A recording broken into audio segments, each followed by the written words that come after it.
have been grabbed in this area and are currently in the hands of private developers, saying it will not relent in its push to recover all the stolen assets as well as punish the perpetrators. Kevin Mutai, NTV in Nyali, Mombasa County. All right, it's about that time when we delve into the dailies. Let's start with the Daily Nation. And the front page story here is big names in race for CAS. PSC invites 224 candidates for interviews to fill about 20 slots. Let's take a look at some of those who've made the shortlist. Dr. Evans Kidero, Bishop Margaret Wanjiru, Mr. James Ongwae, Ms. Adelina Mwao, Mr. Samuel Tonai, Mr. McDonald Mariga, Mr. Caleb Kositani, Ms. Millicent Omanga, Mr. Cleophas Malala, and Ms. Purity Ngirishi. There is text that accompanies that report. Former governors and scores of poll losers are among those who've been shortlisted for the post of Chief Administrative Secretary days after the courts allowed President William Ruto to make the appointments. And I will invite Dr. Njoki Wamai, who's joining us this morning, Associate Professor, USI Africa. Karibu sana. What do you make of those who've made the shortlist when President Uhuru Kenyatta set up the office of CAS? He put it to us that this was a position under which young people would be mentored to take up much more senior positions in government. The ones who have been shortlisted, among those who've been shortlisted, some of them don't look quite so youthful to me. Perhaps they're youthful in spirit. What do you make of this list? Good morning, Olivia. So first, I think it's sad to see some names, especially those who have had corruption allegation cases. You know, Evans Kidero.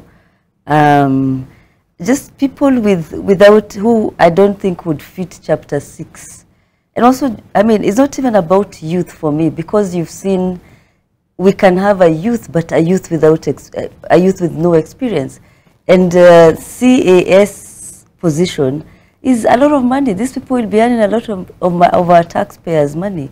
So we need to be careful that if whoever gets the job, whether they're young or middle age, or they should be somebody that at the end of 5 years we will say, because of this person being in position A, they transformed the sector. But some of these people are tried and tested. We did not see transformation. Evans Kidero, Bishop Margaret Wanjiru. McDonald Mariga, seriously. Why seriously? You know, the guy is good. He can run a football academy, but we can't have such people running this is like almost a deputy of the minister. It is a waste of taxpayers' money. All right, but they haven't passed yet. There is still, this is a short list. Yeah. But now that we've been joined by the Kirinyaga woman rep as well. Good morning, Jerry. Good morning, Olive. Jerry Maina, looking fabulous as always. Thank you. Did I also mention I love the green, Dr. Wamai? Oh, thank you. Giving very why am I forgetting? Why is my memory? Watriz. Who's that? One who? It'll come back to me. It'll come back to me. I thought you were actually going to say Wangari Maathai. I remember, you know, the clip of the young man who was like that, Sharif Watri? Yeah. Oh. Yes. Giving very Wangari Maathai vibes. Nobel laureate. So, Jerry, what make you of those shortlisted for the post of CAS? The shortlist for me, I believe the newspaper just captured popular names or faces that are known. But there are a lot of young people on that short list. There's Zablon Mushiri from Kirinyaga County. And I really believe, let us wait and not preempt who the president will appoint. Let us wait and see what he decides, because I believe he will make the right call on this. And at the end of the day, I believe that young people do have a space in this government. And that is why I won the UDA party ticket. And that is why the president supported me until I got elected. So at the end of the day, let us not prejudge or preempt. let's wait and see, and then we can have that conversation. Only we can say, you know, there are these young people there, there are these politicians there, these questionable characters there. Then we will have that conversation. All right, but just listening to the rhetoric, some of the statements made, for example, by the Deputy President, and we'll have more on the Deputy President in the coming few minutes, I remember when he was in Nakuru and Ngujiri Kimani was there, and I think he's among one of those, he's on this list if I'm not mistaken. And then the DP says, mnataka tupange huyu mtu ama tusimpange. When they're in Narok with Tunai, whose face is here, the Deputy President said, msijali huyu tunaangalia mambo yake. So it seems that it's very likely that it's these very same faces that will at the end of the day occupy the positions of CAS, even as you tell us to wait. Njeri, practically, realistically listening to the statements that have been made by the DP, I don't see us veering very far off these people. Kupangwa doesn't mean that they will be pangwad for CAS, right? They might be pangwad in, the government is big. We have vast positions in government, and I believe Kupangwa doesn't mean that particularly they'll get the CAS position. So, like I've said, let us wait and see, and then we will have that discussion, and I'm certain it will be robust and very engaging. All right, so we will also get the views of the Kisii woman rep who's just gotten into studio. We just need to mic her, and then we'll get her take on those shortlisted for the position of CAS. But let's see what else is on the front page of the Daily Nation. I see here on the ticker, Wetangula law firm hired by electoral agency, firm linked to House Speaker, pre-qualified by IEBC. Uhuru loses allies, Mount Kenya clout as political gambles fall flat. And there is a positive story here, triplets joy for cancer survivor. And this one is done by Leon Lindigu. It will lift your spirits. Do be sure to flip through to the Healthy Nation. And Ruto's idle land tax plan, a hot potato. That is the front page of the Daily Nation. Let's take a look at the front page of the Business Daily before we go deeper into some of those stories contained within. Front page of the Business Daily, Kerry seeks sniffer dogs to catch cash hidden in bags. Kerry eyes cash in handbags and jacket pockets. Kenya sees rise in undeclared money from travelers. This report by Dominic Omondi. The Kenya Revenue Authority will soon have sniffer dogs at border points and airports, trained not to detect drugs but currency in its latest fight against tax evasion and money laundering. Through its Customs and Border Control Department, the authority said plans are at an advanced stage to start training these canines to sniff out cash in the same manner they detect drugs or arms.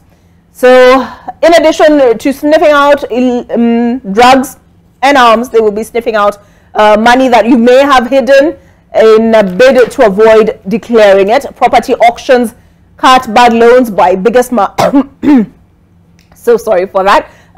Property auctions cut bad loans by biggest margins since 2007 on their ticker. NIS fights 10 billion shilling budget cut in austerity reviews. Kenya's spy agency has warned Parliament against effecting a 10 billion shilling budget cut, arguing it will hit its efforts to secure the country against security threats, including terrorism. Parliament censures Treasury over 6 billion shilling telecom transaction. Top Treasury officials who approved the withdrawal of 6.14 billion 4 days to last year's general elections to buy out private equity firm Helios in Telecom Kenya risk repaying the money after Parliament refused to regularize the expenditure. Okay, let's take a look at what the Taifa Leo has for us on its front page this morning. Gachagua alipua vinyonga wa Azimio, siasa waliojiunga au kujihusisha na Kenya Kwanza hivi majuzi baada ya ushindi wa urais washauriwa kutotarajia lolote la maana kutoka kwa serikali ya Ruto. Asema watatupwa nyuma ya foleni ndefu, wasubiri makombo baada ya waliokufa na rais kutuzwa. That is on page 2. I believe this video clip has really made the rounds on social media, so we'll be getting into that as well. In fact, Gachagua has graced the front pages of 3 dailies.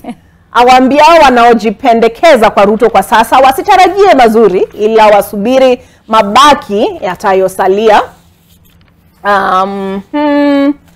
Uhuru azidi kutorokwa Jubilee, viongozi wengi katika chama hicho wayoyomea kwa Ruto, and again that will inform part of our discussion this morning on is multi-party democracy under threat.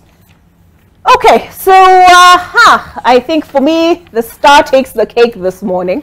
Let me just zoom in, and this is their headline: Joker or Rogue DP, case of Gachagua.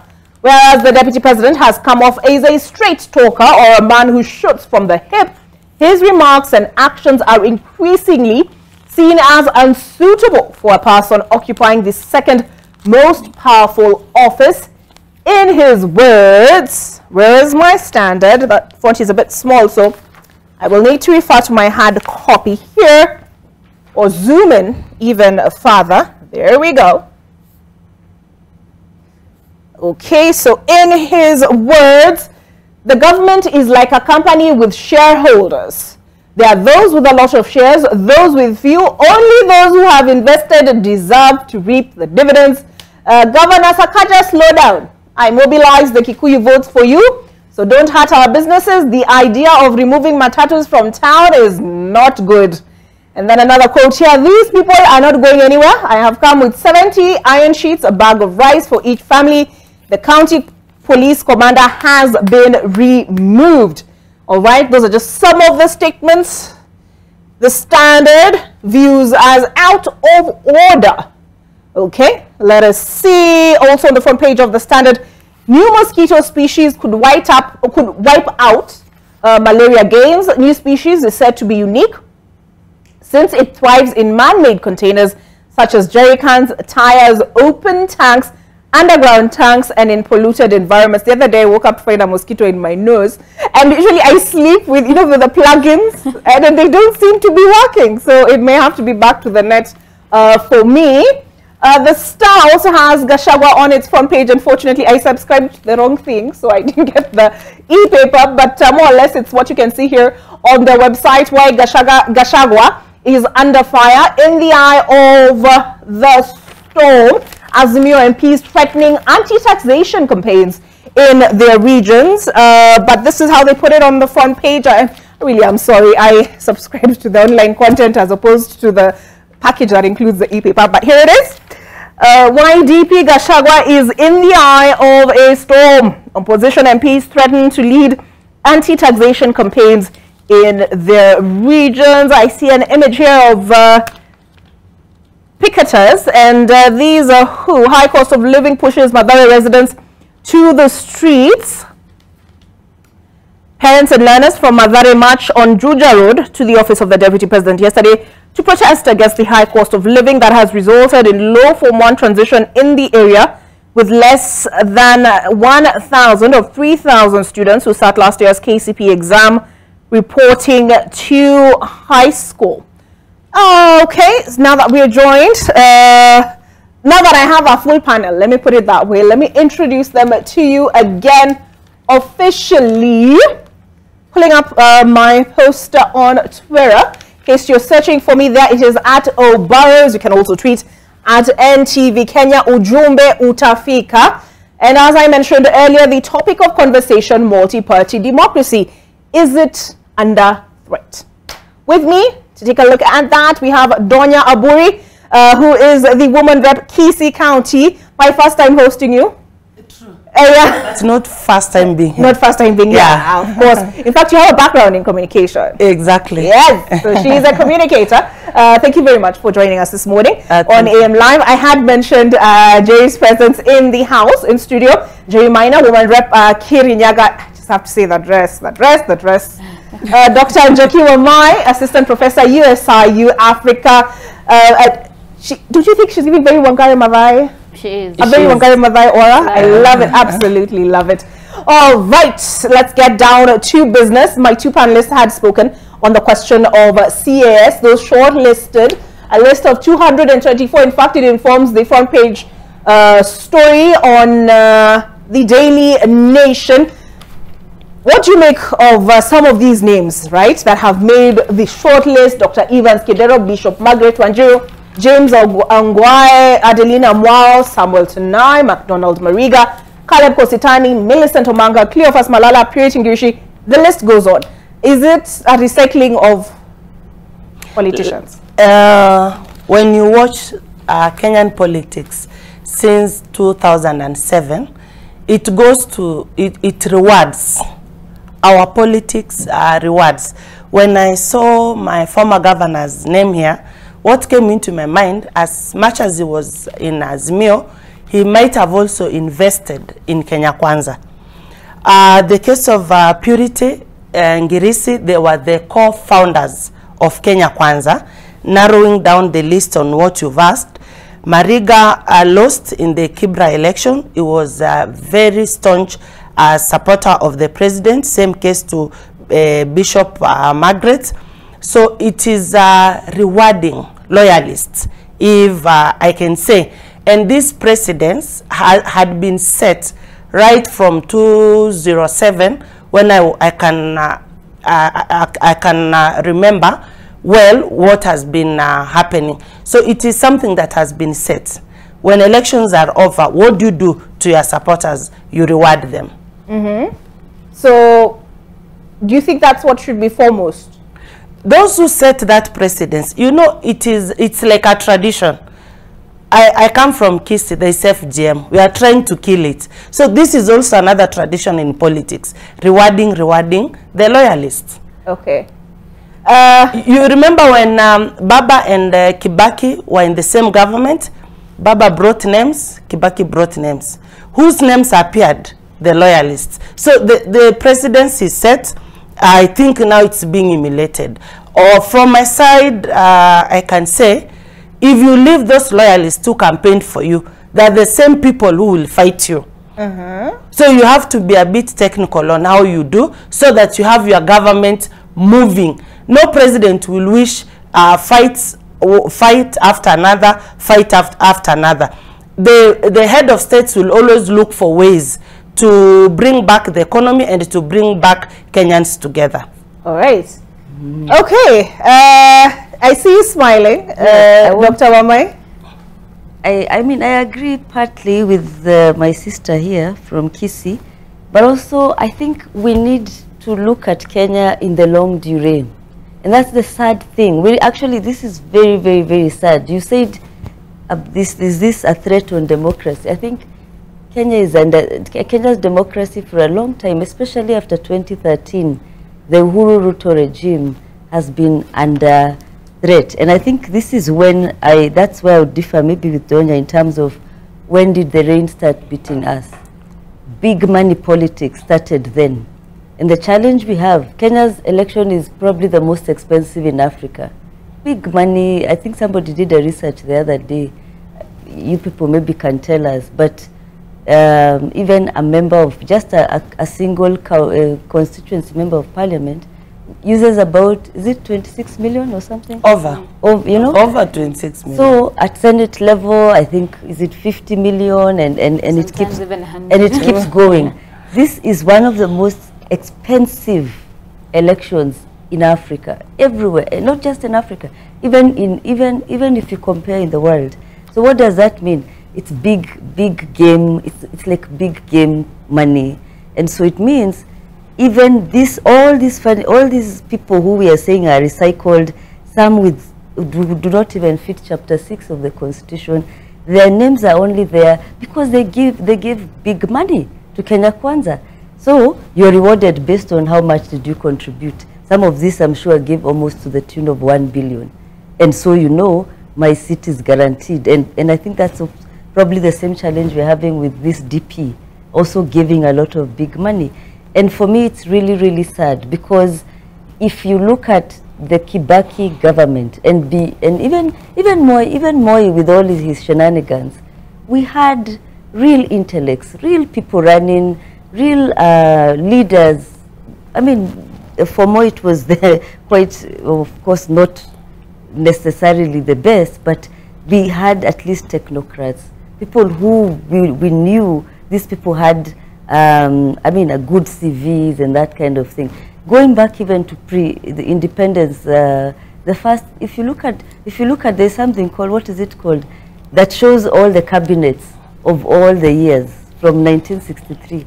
The 63 one was the likes of this Kibaki, young, very highly educated, people who really wanted to serve their country. Look what we have, look where we are now. It is how much have you invested in the campaign. And so we don't care what kind of person you are, whether you've been stealing public money, whether you can't say anything or articulate nothing like Mariga, but you will get a job. So it's really, really sad. And we should be really, really sad. And it's really sad also to have a leadership that doesn't see beyond themselves. It's all about political survival. How will I make sure I get in all my friends who have contributed so that we can survive the next election? You're not thinking about this country. And growing the democracy, we desperately need to. Okay, so we need to take a break. But when we come back, Njeri, can we afford this kind of politics? And I mean that quite literally and figuratively, because you are the same people, Kenya Kwanza, who are telling us you found empty coffers. Yeah, the economy is in dire straits. We must stop borrowing. So we need to turn around the economy. We need to turn around Kenya. And that is a governance issue. Therefore, we need the most competent people occupying some of these positions. So can we afford loyalist politics today?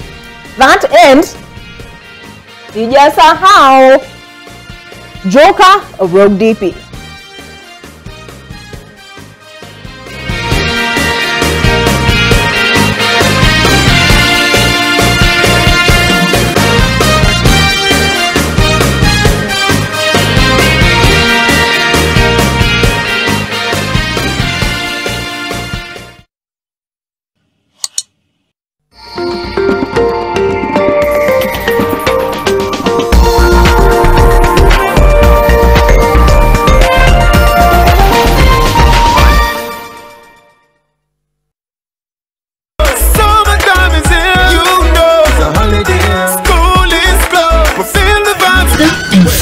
Now lean back, lean back, lean back, come on.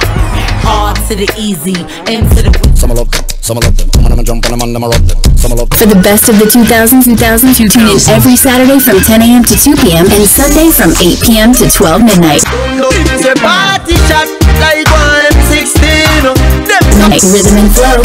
Taking you back in the day. Nation FM.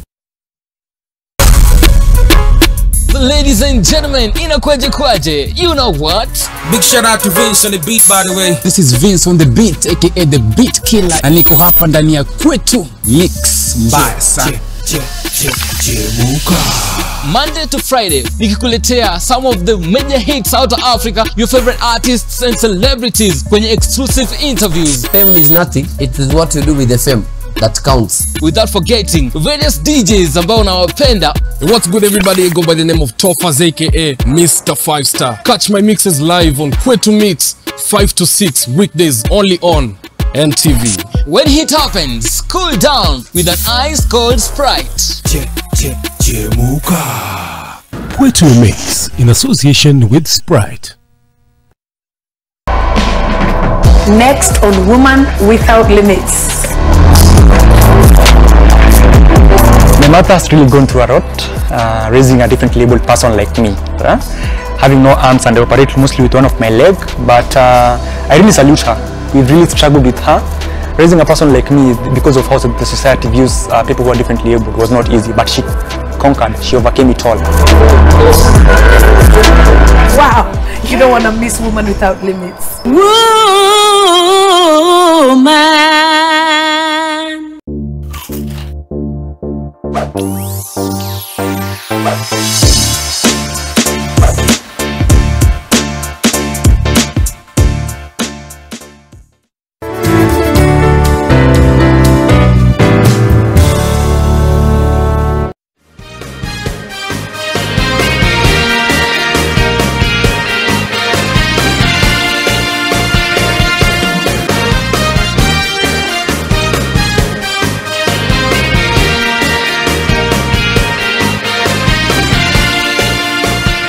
Welcome back to AM Live. And before we took the break, we were looking at the short list of CASs.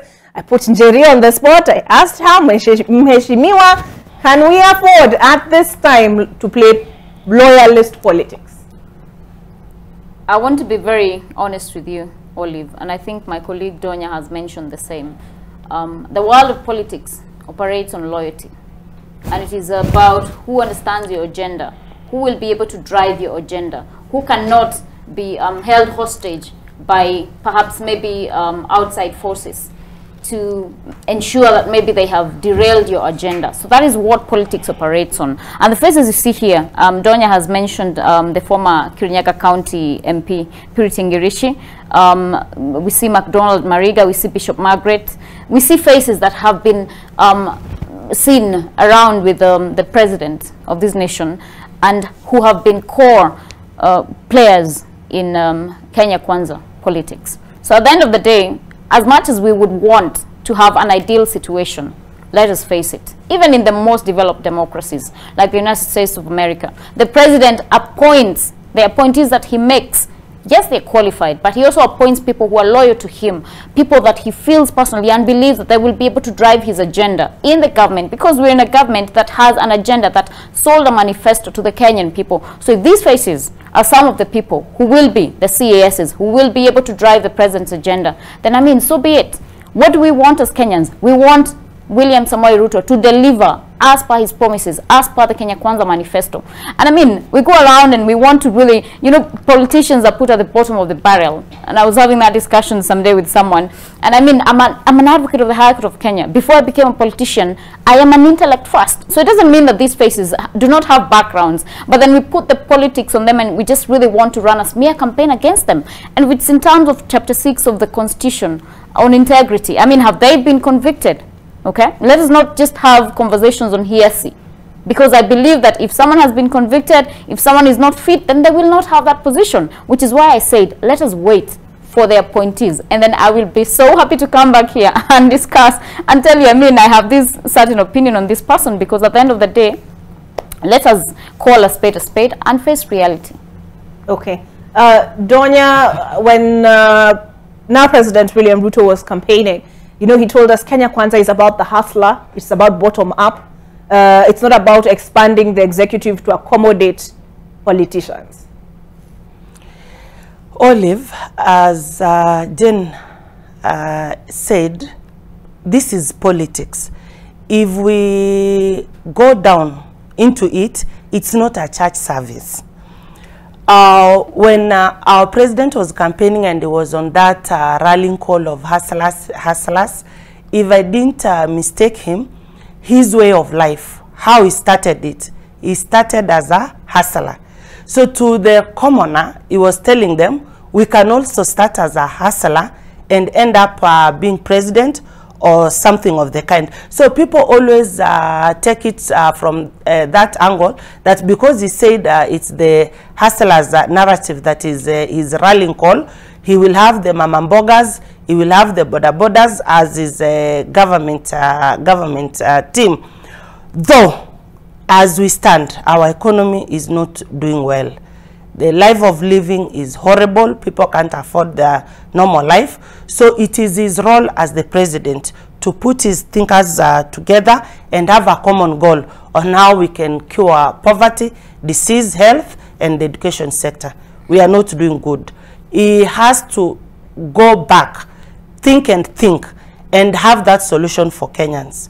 We need to deliberate our people from the high cost of living. Okay, sorry. Okay, we need to liberate our people from the high cost of living. He needs to put his thinkers together. So, what does that have to do with the CS position?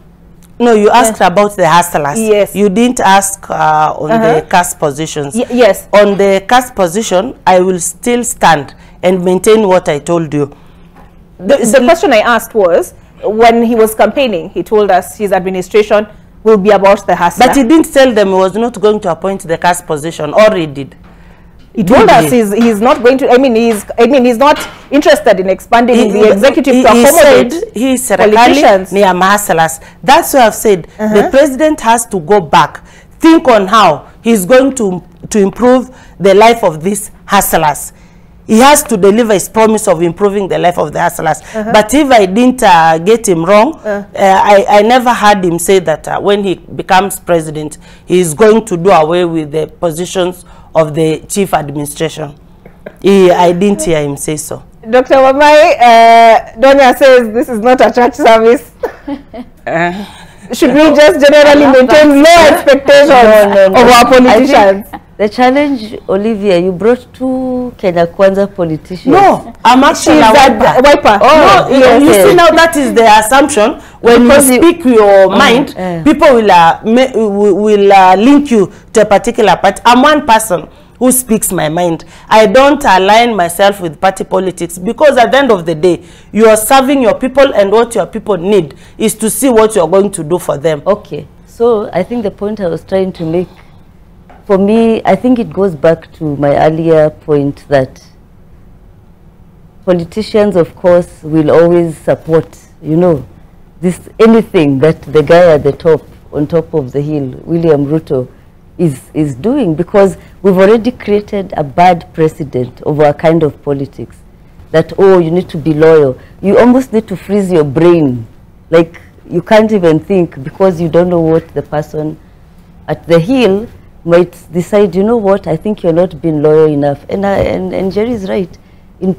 That's the currency that you guys get ahead with, loyalty. But look at the cost of this loyalty, you know?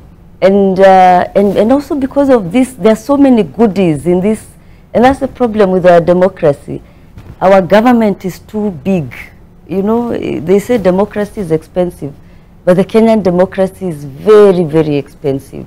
Why do we need all this, what are they called? CAS, or what are they called? Chief Administrative Secretaries. And I was actually not amused that the court brought them back.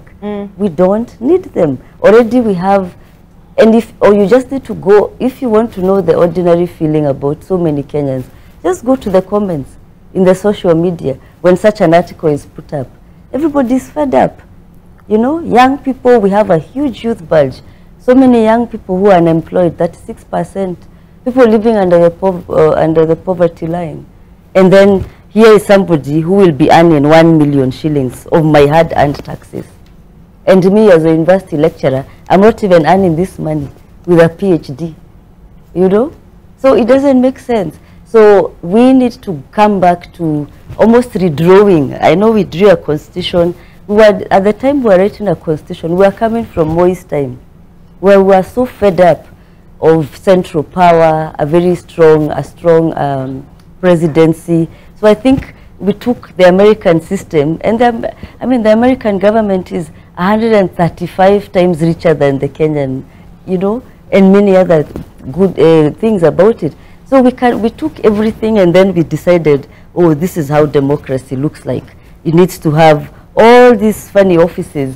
And then we have leaders who do not think about Kenya in the long durée. You know, I don't think Ruto is thinking about Kenya in 200 years when he'll be dead, you know, or 100 years. He's probably just thinking, how will I survive? How will I make sure I put Raila to a stop? How will I make sure I survive the next government? And that was the same thinking with even his predecessor. So we are in a really, really tough space.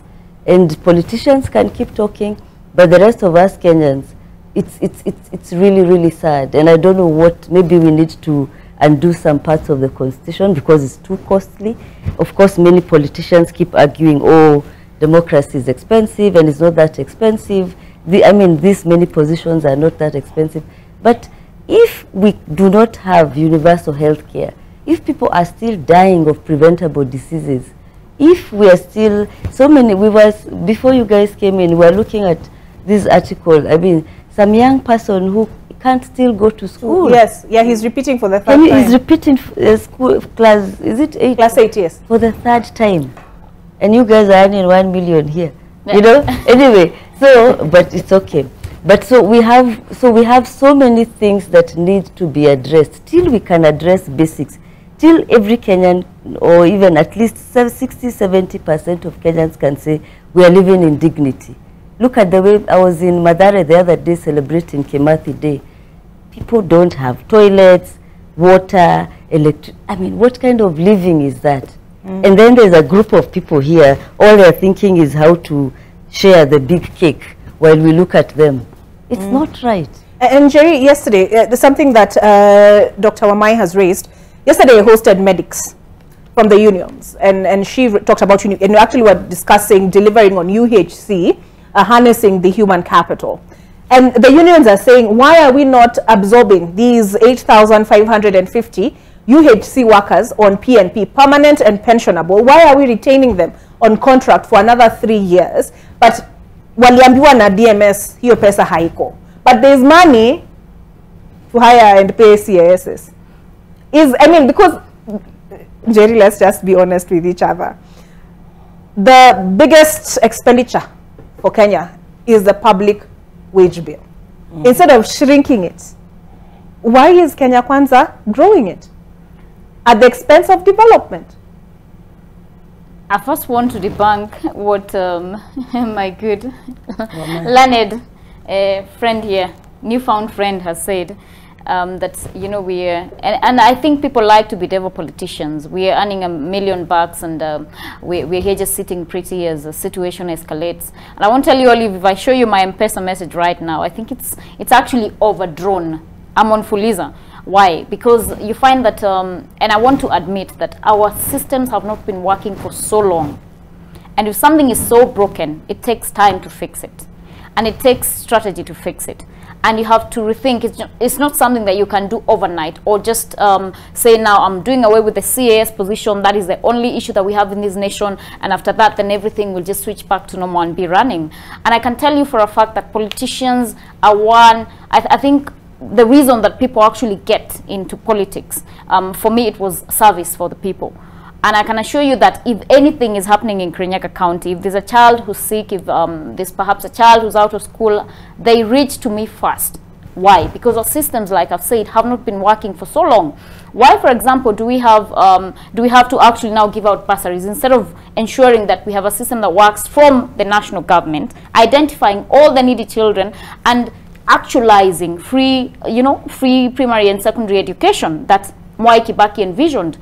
But like I've said, the systems have not been working for so long, and that is what the UDA government is really trying, or the Kenya Kwanza government is really trying to get to the gist of it and work and see all these pieces where they can fit. And I think we need to give William Samoei Ruto some space to work and to ensure that he has delivered on his agenda. And it is not fair and just. I think barely a year to the election, after we've had so many issues in this nation, and even after the cost of living was high when the previous government was in place. And then we just expect him to do a quick fix of it. Of course, we went around telling people that we were going to do this, but you get in the situation and realize it is so much more than you can take in. And as for the medics, I really sympathize with their situation. Only before I was elected, I was a struggling lawyer. You know, I just walked past, I was running a farm that was small. I was the clerk, I was the lawyer, I was the secretary, I was the one doing emails and all that, and I was doing a lot of pro bono work because I believe in access to justice, and a lot of people cannot afford to pay a lawyer. So most of my working time actually went to clients who would not be able to pay me, who are not in a position to pay me. So I think let us not be devil politicians. On a general scale, you know, we can call them pigs and all that, but I think really we dehumanize them. And when you talk to people on a personal capacity, they can tell you the actual things they've done and they're doing for their communities. So let us give the government time to work. The CIS position, if we do away with it, it will not rectify the issues that we have in this nation. There's so much that needs to be worked on. And that is why we're trying to fix the agricultural sector. We're trying to ensure that people have access to funding. We're trying to build infrastructure. We will now have the Kazi Mazingira program for the vijana. Okay. We're trying to build art centers so that we can really wholly look at the picture and ensure that we deliver to the Kenyan people. All right, sawa, as promised, as I promised, tutaangalia hii kabla tuende mambo ya multi-party democracy. Is it under threat? This is what the Standard is asking this morning. Joker or rogue DP? The case of Gachagua, power of the tongue, whereas the deputy president has come off as a straight talker or a man who shoots from the hip.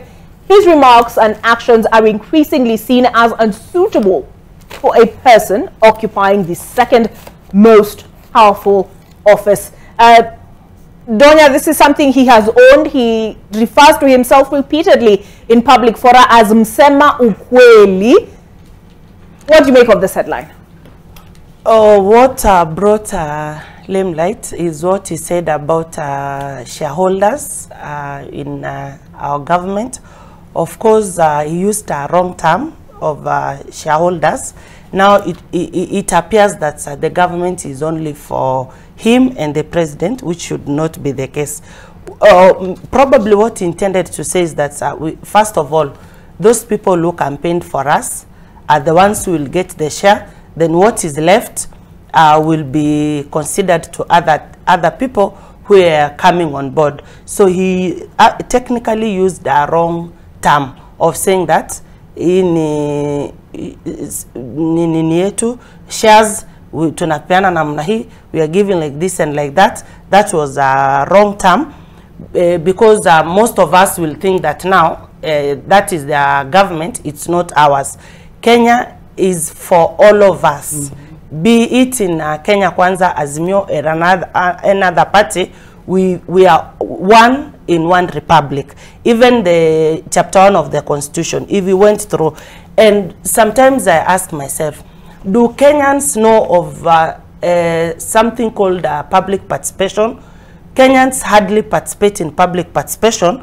If they did, some of these things could be squared out in those public participation. But when these public participation are being held, you find that Kenyans are so busy. From the generation of this thing of CAS, look back to the new constitution. Most people voted for it, but they did not have proper public participation. Going back to the issue of the deputy president, Kenya Kwanza is not their own government. We have whole government consisting of all parties, so he should be careful on what he says so that it can augur well with all Kenyans. Dr. Mai, government of Kenya, GOK, or government of Kenya Kwanza? Or company, because he called it a company with shareholders, you know, asking the shareholders, the people who invested, the people who voted Kenya Kwanza, you are the more important shareholders. I just think it was very unfortunate. And very unfortunate. It is misleading. Because and it's sad because the DP, I thought he studied, I think, political administration or something, even in the University of Nairobi many years ago. So and I teach political science, and one of the classes that, one of the topics is democracy, the types of government. What is a democracy? It is, of course, a government where everybody, the sovereignty belongs to the people. And so all of us as Kenyans, whether we voted for Kenya Kwanza or we did not, the sovereignty, the government of Kenya belongs to us. And that's why we keep saying the sovereignty belongs to the people. We are his bosses. So this idea of telling people about a company, it is really sad. It sounded like somebody who, just a rogue person who's never even been to school. And just really unfortunate. And I think what is even sad, I've not heard the president correct his deputy. Remember the president, and why now we have a deputy president, unlike the previous time where we used to have, what was the name of Vice President? Vice President.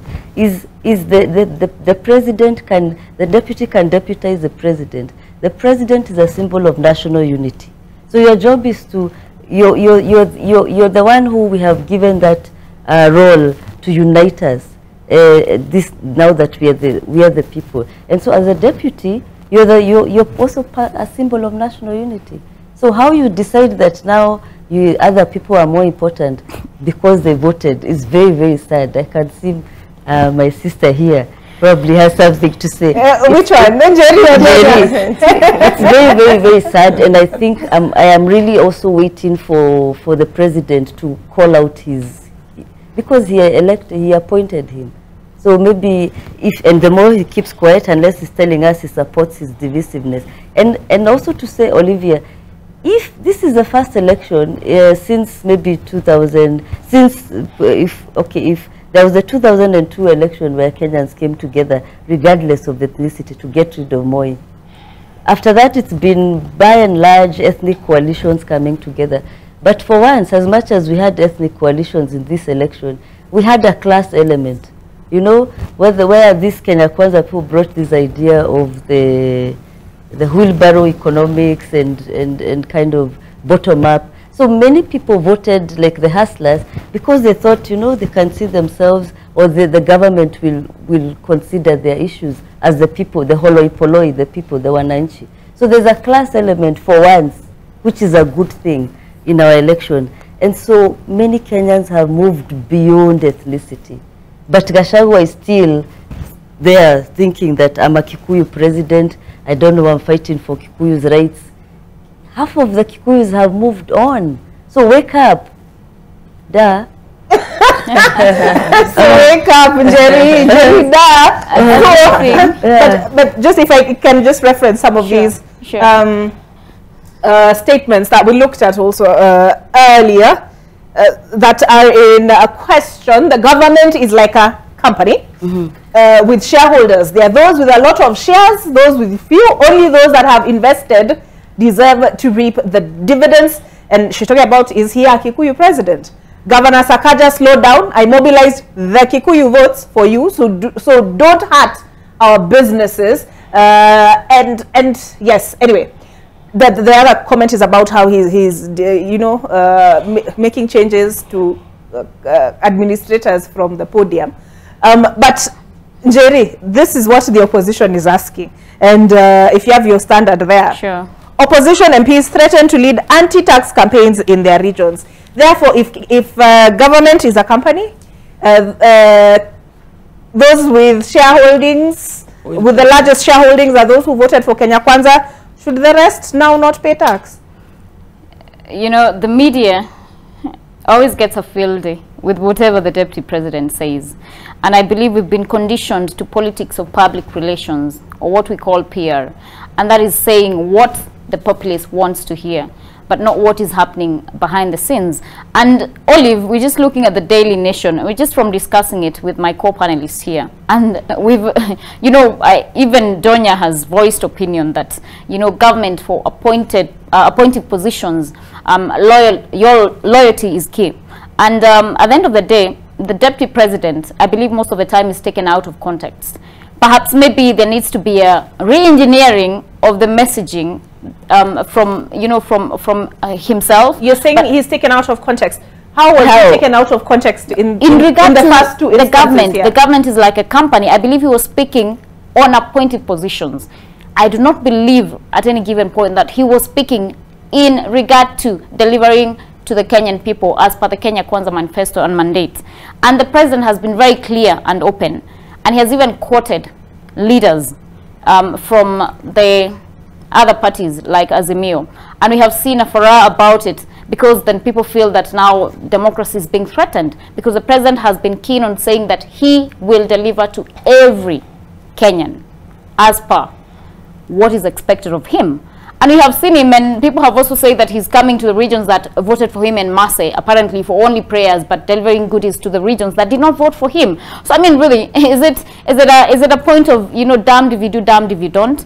And the deputy president, I believe, is someone who speaks his mind and speaks from his heart. And like I've said, he does not engage in public relations.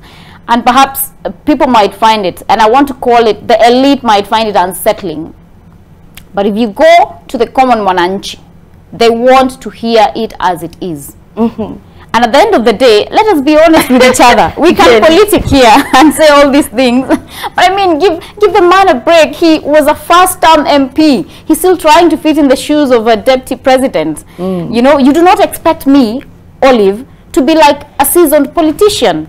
You know, William Samoei Ruto is a master of strategy. He's in politics for years and years. You know, he's curated with whatever he says and whatever he does. I think really, let us give him time to grow into the role, and I believe he will. Honestly, even this is a man who has been administrating a government administrator, though. It's not like he's exactly. He's not a deputy president. He was at a local level. Leadership at the low level is localized. Olivia, so is that an excuse? Jerry, I'm saying we give him time to grow into the role. No. While our taxes, while spending our taxes, we think of the many, even after the multi-party democracy, since Wamalwa, Kijana Wamalwa, all those were one time, it was the first time actually they were becoming deputy presidents. Is it? But people don't take on at the same rate. No. So that the argument about, oh, let the poor man learn. No. We've had so many, and they've come in and they've done. They were not speaking like, it's so careless. Prof will not have it. No. Not have it. But I know, you must support your party, or else you are sad. You understand? Like my good friend Jalango. No. And I wouldn't want to be called for disciplinary action. But anyway, I mean, we've had so many deputy presidents, first-time deputy presidents, and they have behaved in a manner like deputy presidents. As I said, you're a symbol of unity. We expect to look at you and feel united. He will grow into it. Excuse me, while our taxes are paying his. No, by the time you get there, if you're going to be paid by the public, you should have already have grown, right? Even these CSs, CASs and CSs who are appointed, that's what is a public job. By the time you get it, Olivia, tomorrow, your character, everything you've been doing, that's why you need the experience, should have been shaping you for that big job. So don't get there and start misbehaving or behaving badly. All right. So nilijiseti hapa na star, but I'm trying to sort it out so that I can access the paper and you can see it as well. But if you look at page 5 of the Star, and so they've done like a timeline of some of the controversial statements he's made, and to governors he said, so if you want to hang us, we are helpless. If you want to remove our trousers and whip us, go ahead. We don't have the money. We are people who will talk the truth. What we don't want to do is to cheat governors that we will give them money which we don't have. I see there is a comment here from Didmas Barasa who says Ruto will treat all regions equally. DP Rigathi Gachagua was quoted out of context. He meant those seeking the head of state for chit-chat, not those seeking for government services. Donya, do you think, because immediately they took office from the podium of the inauguration, the DP Rigathi Gachagua has been straight talking or shooting from the hip, however you want to see it, right? When he, in that public forum in front of international dignitaries, took on the predecessor, Uhuru Kenyatta, who was present at the event. There are those who took issue with that. I felt it was not the right setting to undertake that. Then when he visited with the Magohas, he referenced again the whole issue of those who voted for us, and even though you didn't vote for us or do not recognize our government. Do you feel the president should have, by this point, have either had a conversation with his deputy and advised him that now we are not on the campaign trail? This is, you are now deputy president of all Kenyans, those who voted and those who did not vote for us. Perhaps temper your speech. Olive, what we should be talking as a nation is to address those issues that are so pertinent to our people at the moment. Sometimes I'm a media person, and we know media sets the agenda. The agenda that the media is setting at the moment is about what Gachagua is doing, how Gachagua is dressing, while we are diverting from the real issue. Has anybody referenced his dress in this article? There's agenda that has been set by the media. Look at the... Are you saying, Donya, then, that we are to ignore? Not to the statements we are to ignore. By the deputy president. Let's discuss things that affect common mwananchi, like the cost of living. If we start today here, Olive, of course, what he is saying is wrong. I said from number one, when he took the government, said the issue of the company and all kind of stuff, I'm not him. I don't want to be an issue. What I know from the previous governments, presidents have set precedents where they say, these people assisted us, let's reward them. You've seen it all. If you were from 2007 the Kibaki and Raila government, it consisted of the people who are with them. Come to 2007, the same happened. That's why you could see people list, see the Kalenjin people who've been appointed as CSS to this other end. Come 2017, immediately after the election, 2019, when President Uhuru, the former President Uhuru and the Prime Minister, former Prime Minister came together, they both carried their lieutenants to the new government. Come to regard Gachagua, he is now defending his team. He's doing his thing in a wrong way by having these statements of how serikali saizi kampuni and all kind of stuff. The government is not a shareholder of anyone. It belongs to us. I referred to even to the chapter 1 of the Constitution, what it talks the sovereignty of the people. So we are not supporting the sentiment, but also the media, we should divert from what is not productive to our people and start addressing real issues like we do the drugs, real issues like irrigation, the undeveloped land. From where I sit, Kenya is self-sufficient. We can feed ourselves without relying for food from Uganda, Tanzania. So these are the things that we should. And there is even a time people are lamenting that why is the media having top stories on politicians, and the game changed. Now the agenda setting theory that has happened recently is about the utterances that are made by the Deputy President. As Donya, I would even wish we discuss about teen pregnancies, we talk about FGM, and since the reborn of social media, things are just out in a flash, even before consuming it from the main media. Immediately, the Deputy President said all these things. In 2 minutes, it was out in the public. So what I can say is, I know, because now this is an alarm that has been made, is going to change. You remember when the former president was speaking in Kikuyu? What did Kenyans say? He's not serving only Kikuyus, he's serving all Kenyans.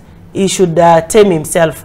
And he moved to the national language, which is English and Kiswahili. So this, as from my side where I sit, is something that the media set out as the agenda, but let's concentrate on issues that will make us move. Right. It's actually not a topic of discussion. Really? To me, okay. It's not. I'm curious what what your sentiments, Jerry and Dr. Wamai, will be. But let me ask you this: who keeps rehashing? Because you talked about moving. It seems he's having a problem moving on. And I say that not because I have anything against the gentleman, but because he keeps bringing up the issue of those who voted for us and those who didn't vote for us. So who is not moving on? Is it him or is it us? He really has. But if you looked at both sides, no one has accepted the reality. We are in Azimio. The Azimio message is they still don't believe that Ruto is not the president. When we come to Kenya Kwanza, Gachagua has his thing, who has moved on. You see on social media how Kenyans tweet, what they tag around. Those in Kenya Kwanza have taken their president. Those in Azimio are still in denial.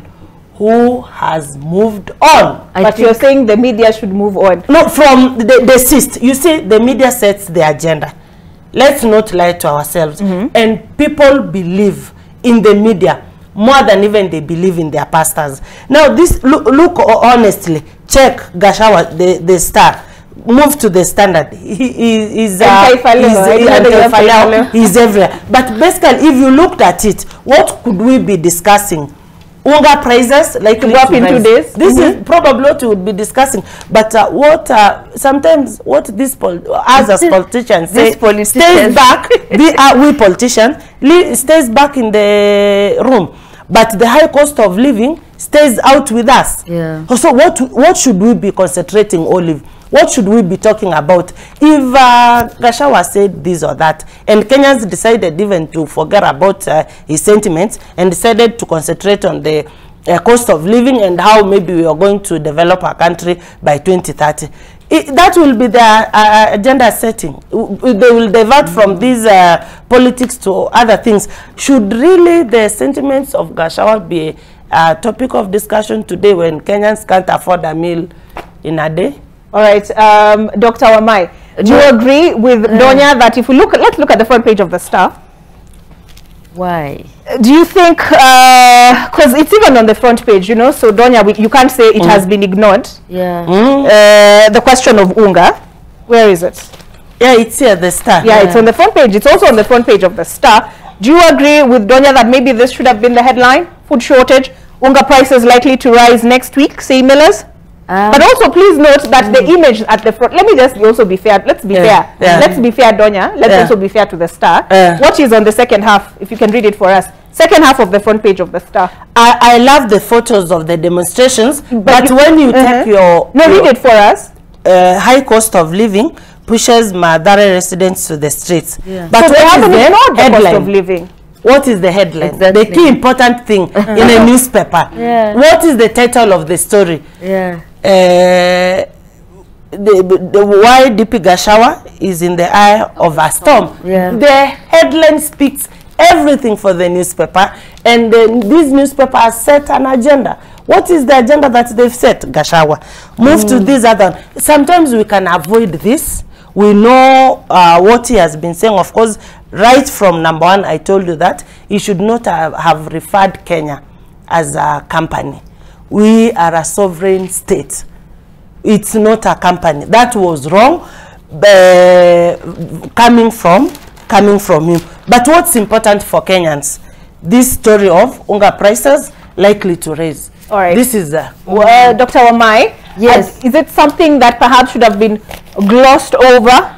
No. So I agree with Donya in terms of Kenyans have more biting problems, which should be given more priority, of course, like the Unga prices and all that. And yes, and the role of the media in setting the agenda. So on one hand, I think the media also has power, because clearly the party Kenya Kwanza has failed to discipline Gachagua and also his boss. They are not, you know, because ideally these issues, we should not be having a Gachagua run in Kenya in the 21st century. I mean, as a deputy president, somebody who speaks like, you know, a village headman. Even, I mean, I think even a village headman is more measured and. But it's not good to refer the deputy as a village. It's okay. Can I? It's okay. It's not good. No. We don't deal also as a village. No. This is what it is. So we cannot. Maybe she's like Gachagua. She's a straight talker, and she also exactly. Yeah, so that point. We cannot. For you people, this for us as a taxpayer, we employ all of you. So we have to call out people who are doing the wrong thing. And this. So on one hand, the media probably should be focusing on, you know, Unga and all that. On the other hand, we have Gachagua, who is employed by the Kenyan taxpayer, dividing Kenyans. And yet, remember 2007, I don't know how many, I mean, whether this Gachagua remembers, 2007, Kenya was at the brink of a precipice, you know, of war, full-drawn war. And it's largely because of political instigation. I mean, Kenyans, as you've seen, people can live together, but politicians every 5 years will come, divide you. And this kind of politics that Gachagua is supporting or talks or is about is what brought that division. And Kenyans have moved on. So, on one hand, the agenda of Gachagua needs to be put in the headlines so that Kenyans know what we have. Ideally, this should have been dealt with by his boss or his party through a disciplinary committee. But as we said, because our politics now is about big money, is who contributed how much to the party, and depending on how much you brought, you become an untouchable, and that could be the case with Gachagua. Right. But Kenyans or the Kikuyus he's saying he's supporting, half of them are not in his boat. Yeah. Okay, so Jerry, Jerry is giving me a this. Like when Dora was speaking, she was like, But Donia, I'll come to you next with the question of something your party leader raised during the retreat in Naivasha, and that is that Kenya Kwanza is threatening multi-party democracy. But Njeri, if you didn't say it, would we be talking about it? I'm just really frustrated. To begin with. And, you know, I believe the elite, it is the elite that have a major issue, that are really just, you know, they're riled up by Rigathi Gachagua, they're offended by him, you know, because he's straight speaking, like I've said. And I mean, even in the US, and it is very offensive for Prof here to call Rigathi Gachagua the Deputy President of the Republic of Kenya. To refer to him as a headman or a head, you know, person who's heading a village, because at the end of the day, what I have said is we have been conditioned to politics of public relations. All if you want me to package it in a nice way, I'll tell you, instead of me telling you in the corporate world that I am firing you, I'll tell you, you know, we really appreciate your services. We regret that we have to make this difficult decision of letting you go. But I mean, really, I'm just telling you, you have been a crappy, employee, and I'm letting you go. You know, and that is what Rigathi Gachagua does. He just says it straight from the heart. And I understand that for the elite, it's really unsettling for them. And I want to tell them that we have a deputy president, that the deputy president is Rigathi Gachagua. There is nothing they can do about it. And he is a man of his words, and he will support the president to deliver on his agenda to the Kenyan people. And you have said about the threat by my good friend side of the bargain. No, okay, we'll come back to that. Tax. We'll come back to that. On tax. Yes, you mentioned yes, they're calling for tax boycott. And I really want to wonder, Olive, we say tulipe ushuru tujitegemee. Do they really want the government, will they expect the government to deliver to their people they represent if they do not encourage them to pay tax? Because then where will the money come from? Where will the money for infrastructure, for NGCDF, you know, for all those things that the government does come from to deliver to their people? So I mean, when they call for that, then they are calling for failure for their people. And I believe we have this upshot with politicians where we really just want to throw anything that will run with the public instead of really thinking about real solutions. They have the opposition. They're capable of ensuring that they put the government in check. Let them do their work without rallying up their people or just really throwing them into a bandwagon where they will be the ones who are left behind on development, because really you're supposed to represent your people. And we say in Article 1 of the Constitution, power vests in and belongs to the Kenyan people. So they're exercising it on behalf of their people, and they should not feel hot-headed about it. Just because I lead Kirinyaga County, I should not mislead them. All right. So we need to take a break, but we'll be back with more. And why is it, Njeri, when Dr. Wamai speaks straight, it is unpalatable, but when Rigathi Gachagua does the same thing, it is okay. It is very take a break, we come back with more. She said the same thing, but there's nothing about him. It is just an opinion.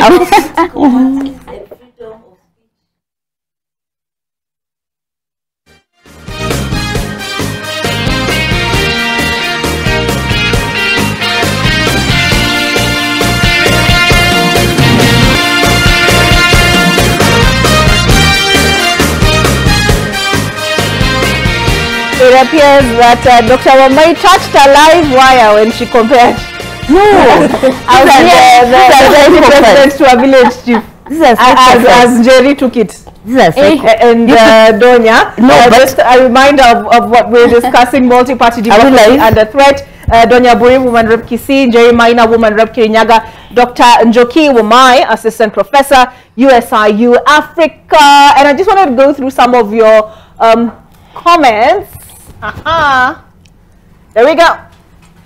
Lots of comments. Let us see. Ooh, okay.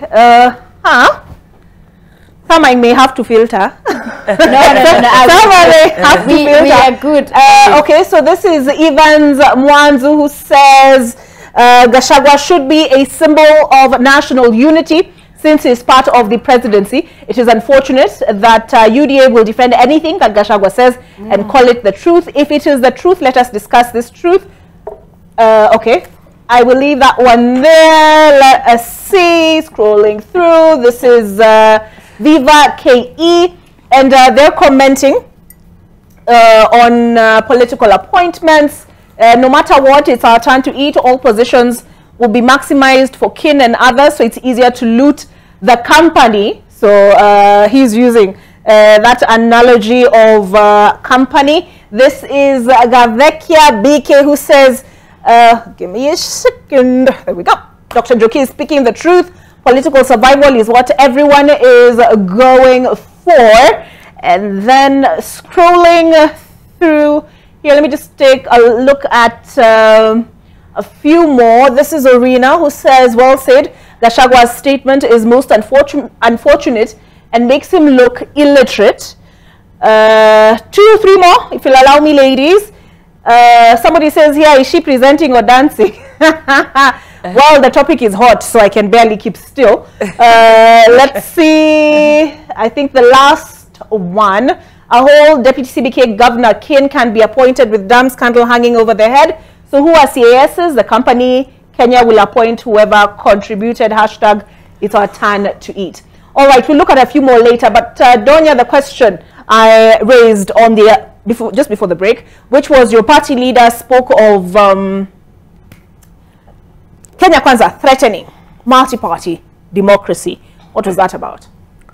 You see, Olive, from where I sit, usually topics are discussed or bills are brought to Parliament. As per today, there is no bill that has been brought to Parliament on the same about a multi-party thing. Or maybe they might have seen the little small handshake that was there between the president and the Jubilee members, which from my side, I think due to the high cost of living and how the economy is doing, the president is looking for ways to have partners who can help him drive his agenda. If Kenya is divided, if we have more people complaining, believe you me, we will not move. We will be concentrating on all what this person is saying, what this party is saying, and we will be diverting from development. So currently, I've not seen anything serious on multi-party. No, as it was maybe in how we had of 1991 between Kano and other parties. No, I've not heard of it. And I've not seen how it is a threat, how we've been threatened. Not seen. Yeah. So you disagree with your party leader? Not I disagree. I've not. Because if it would have been brought to Parliament, definitely it should be in a discussion. But you can't just have a conversation outside the bush. Where did it emanate from? Give me a route showing that that they are seeking to buy his argument, the basis of his argument. And were you there for the retreat? Nope. Okay, all right. So you can distance yourself from the statement. I get that. But if you could, maybe we have a series, we have a chronology of events, how that has taken course, then we can reply to it. It did not come out of nowhere. The basis of his of that statement is you've called them small handshakes, right? Yeah. With leaders from the opposition. And so had Jubilee members written maybe to the political party, that they want to do what? They want to leave Azimio, then it would have been a topic of discussion. But no, they have made that statement. They have made that statement. Aidan Kena. They changed their leaders, but not... No, they made the statement that they have every intention of exiting Azimio and joining forces with Kenya Kwanza. That is part of the basis of this conversation, Donya. So do you view it as a threat? You've said no, you don't view it. You've taken a very literal approach. Because you're saying there has been no push, there has been no bill. Then it has not been brought out strongly as maybe you're phrasing it.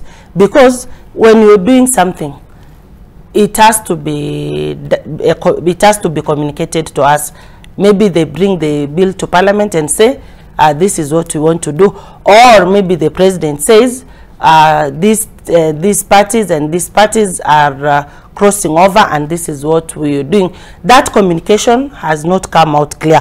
What we've seen is the president reaching out to partners.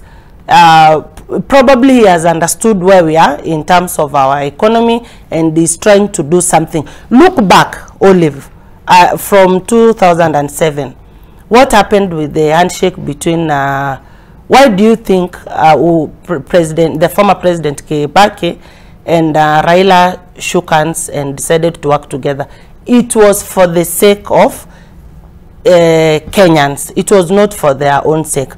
Remember what the former President Uhuru said when they had their friendship with his elder brother Raila. He said Kenya has to move. Now, for Kenya to move, we have to come together and work. Same as to when the president met the Jubilee members. Would you support a handshake? Would you support a handshake then in that vein, the same vein, between President William Ruto and Raila Odinga? I love when opposition is opposition. Actually, the opposition of 2017 to 2022 was the one that diluted everything when they came together, and there was no sign that now the opposition can check the government. It is good when we check what the government is doing. And it's also not bad when the president eyes on people or friends who can come and help him move his agenda. So you're fine with what you call the small handshakes? No, not that. Those are two different things. There's the handshake and the role of opposition.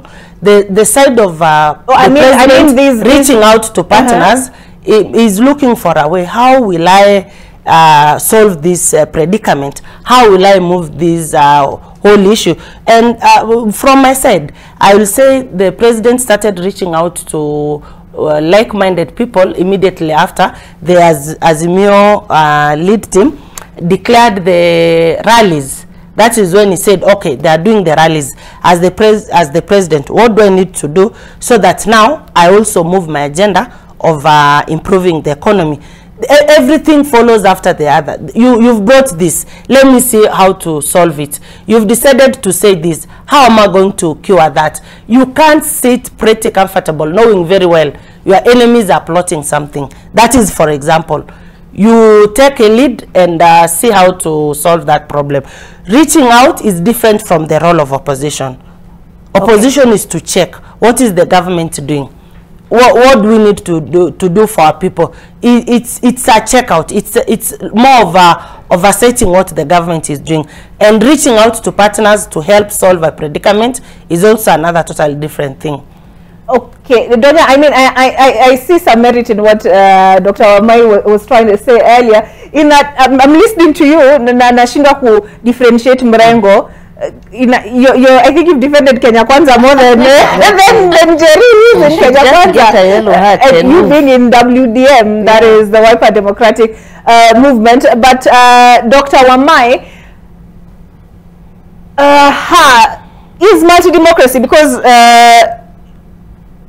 Donya has taken a very literal view of the subject, but from an ideological standpoint, is multi-democracy under threat in your view? Of course it is. It is. But also it is, and it's been for a long time, in my view, since the Uhuru Ruto, for me, the cookie began to crumble after 2013. This alliance of Uhuru and Ruto. Because soon after 2013, even the political, that's when all this buying and people moving from one party to another became more, you know, a commonplace, which was not very common before that. So, and I think, and it's a challenge between Ruto and also, what's with the former president? Yeah, the former president, Kenyatta, Uhuru Kenyatta. I don't know why they believed, and also his friend Ruto turned for, why they believe that you need to buy out everybody from the opposition who can be bought, whether it's with money or positions, or because that's weakening democracy. We need a strong opposition. We need to grow political parties. Kenya is one country where we don't have political parties. Even what here my sisters are, those are not political parties. If you ask them what is their ideology, you can see they're even telling me to shut up when it comes to freedoms. even my freedom to speech, you know. So all we have even in parties is sycophants, you know. Yeah, you could be a very good, I mean, you really believe in the people, and even me tomorrow, probably, sadly, if I ever decided to join politics, God forbid that I would need to become this, oh, now I don't have an ideology, I need to speak to make sure, you know, when Ruto or Gachagua watches, they're like, you did well. You know, that's really sad. So we have political parties with no ideology, including Kenya Kwanza, Azimio. Azimio kind of had, but we don't really have ideology. They're just vehicles for power. If you look at real political parties, something like the ANC, the African National Congress, which has been in existence since 1913, parties in Britain where I lived for a long time, what do you call it? Whether it's the Conservative, Labour, or the Liberals, or the US, those are parties for a long, long time. So, and that's why our politics is so immature that we're even having a conversation about, you know, people buying out each other. If these Kenya Kwanza people who are bought really believed in something, say Azimio believed in, was more of the left party, because ideology goes on the spectrum, left or right, till we develop that, then we will have, if it's the businessmen, the people who love capital and capitalists, they're in one party, like the Conservatives, and they're there, like, you know, what Trump was advocating for, reduce taxes for big business, you know, remove, let's not have big government. And then, if it's on the left side, it's people who believe in big government, support welfare, you know, universal health care and all that. If we had that, then these people would not be speaking from the both sides of their mouth, like Dona. You know, it would be like, this is the ideology I support. I'm on the left. These are the things left governments. But you not just, let me be, not just in Kenya, but across the world. This is what left governments are about. If it's right wing, if somebody was right wing, this is, so then we would be meeting here, even so then there would never be a need to shift. Because if you don't believe in, for instance, universal health care, you believe maybe the private sector as a conservative should offer that, there is never a time you would join a government that doesn't believe in that. But what do we have? Parties, vehicles for power, and once it gets you to that door of power, if the person, whether it's the president or whoever who is in power, even gives you more goodies, you quickly get in, because it's all about personalities and their interests. So we have a long, long way to go. And it's really, really sad because, you know, for me, I study politics in the long durée. If 100 years from now, scholars like myself will be coming to look at this Ruto regime, what will he say he did to advance our politics? You know, buying all these people who are easily gullible is wrong, because then we will not advance.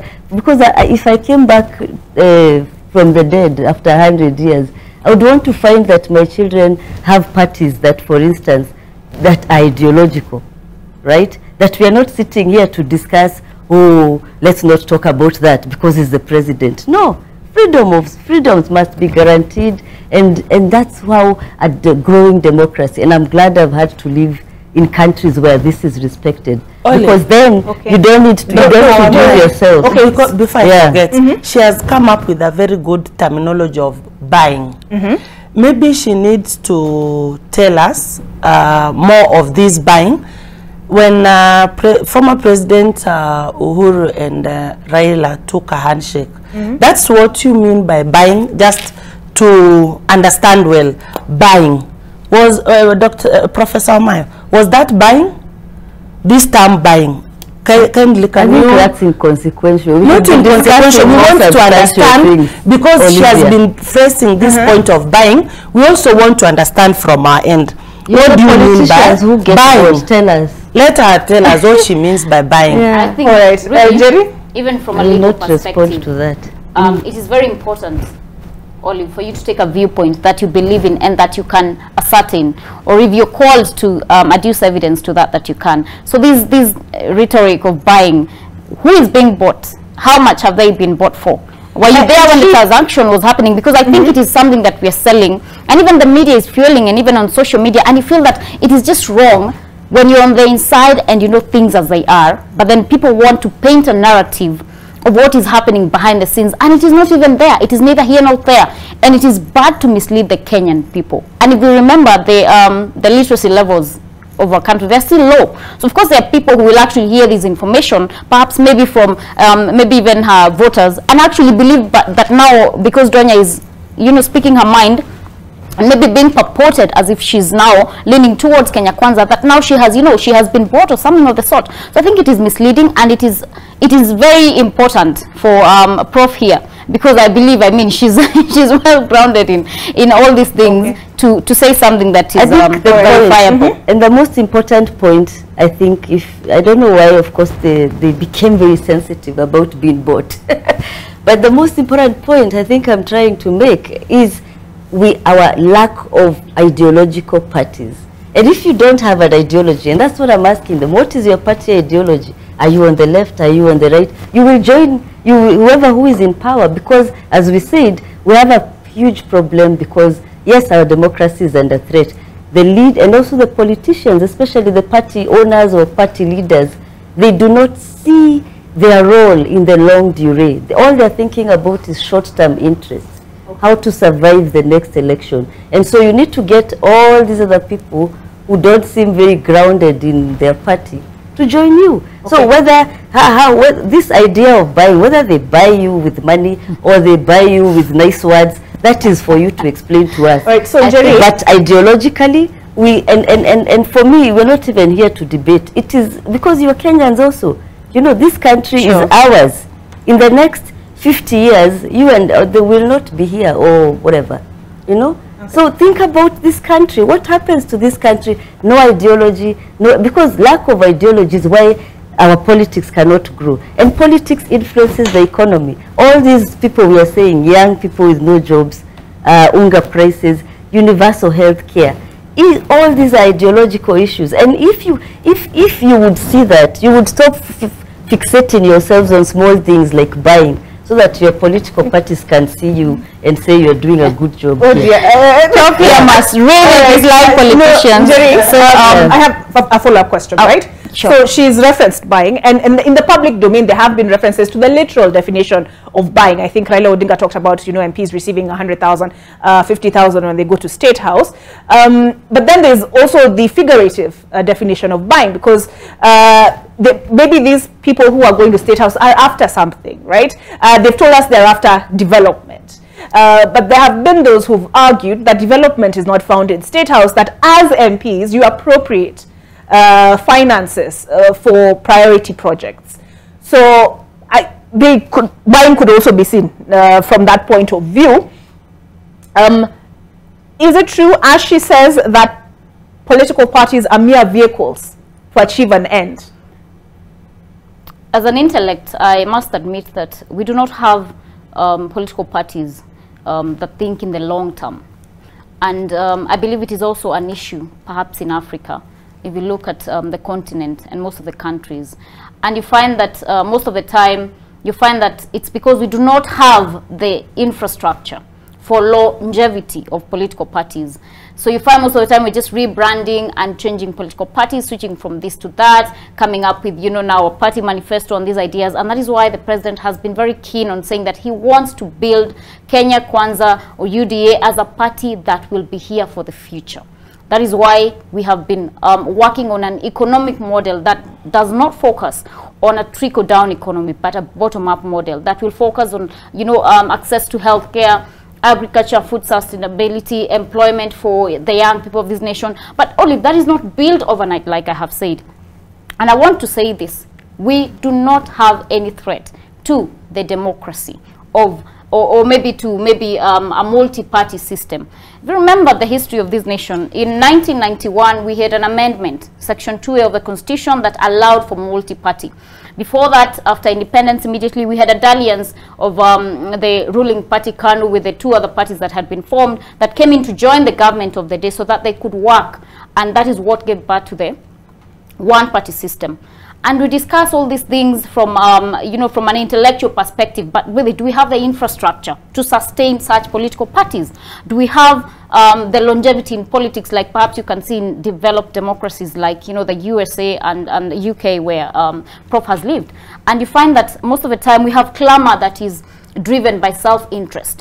When Raila Amolo Odinga had a handshake with Uhuru Muigai Kenyatta, the former president, did he speak of any ills of that government? No, he did not. What did he do? He immediately, you know, his ideologies seemed to shift and shifted and became dynamic in a way that now they morphed into where he does not see any evil, hear no evil, speak no evil of the government of the day. So that is what we are saying. We must have an honest conversation on that.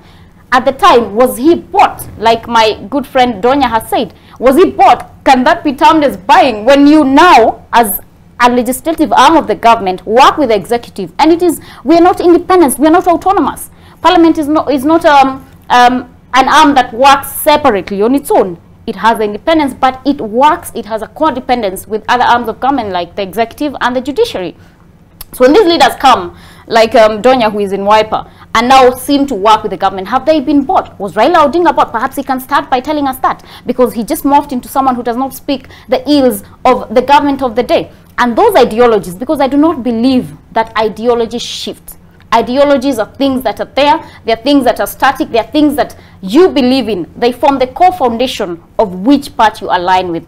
And you know, most of the time, I've seen people call us out, I've seen people call out the young legislator from Bomet, because you know, now we have seemed to have an opinion on the call for mass demonstrations by Raila Amolo Odinga. I mean, of course, we pay homage to the people that fought for, you know, the second and first liberation in this nation, and the real people who are really involved in it, you know, pay the cost of it with their lives. We have Kenneth Matiba, we have Bishop Alexander Muge, we have Reverend Joya, you know, we pay homage to them, but as new politicians, they cannot hold us accountable for not being alive at the time. Olive, you cannot say, why are you speaking ill of someone who fought for the freedom that you're enjoying right now, or why are you correcting them, or why are you having a different opinion from the status quo, or from what they purport to be the status quo of that person. And at this point, we must agree that we have to have a bargain, and the freedom of speech and association is guaranteed by the Constitution. So even these people who are in Jubilee, they can associate with the government of the day. The freedom is guaranteed by the Constitution. So, and the same applies to Dr. Omai? Yes. Yes, freedom. Okay. All right. Donya, have the last word. When you decided to run on a Wiper ticket, was it because you believed in the ideals of Wiper as a party, or was it this party is the likeliest to get me to my destination, which is the National Assembly? Politics is local. You listen to what is being rallied from your locals. Actually, I was registered under ODM. They too have their own way of how they do their thing. Fortunately or unfortunately, I was not able to secure the ODM ticket, and then that's when I moved to Wiper, because where I come from, the narrative was that we need to be in the government through the Azimio flag. Sometimes I can say parties can mislead. They mislead from this point. They reward their loyalists. They will say this member has served in this party for long. You are a new entrant. There is no way we can give you the ticket, even if you are popular in your area where you come from. That's how I lost the ODM ticket in Kisii. They believed my predecessor had served ODM well for over 17 years, and now Donya is coming to ODM. She wants to compete with our long-serving member. Now those are their how they carry their thing. I could not secure the ODM ticket from that angle that I'm a new entrant. I've not been ODM for long. You see how parties operate. You can't suggest for them. You can't rule for them. They make their own decisions. When I moved to Wiper, my party leader, Stephen Kalonzo Musyoka, made a point of giving me the ticket because he believed in me. And of course, you sit down with them and they ask, you know, you're coming on board. What do you have for your people? Why are you running for this seat and all kind of stuff? So they understood my agenda. Then we sailed together with them.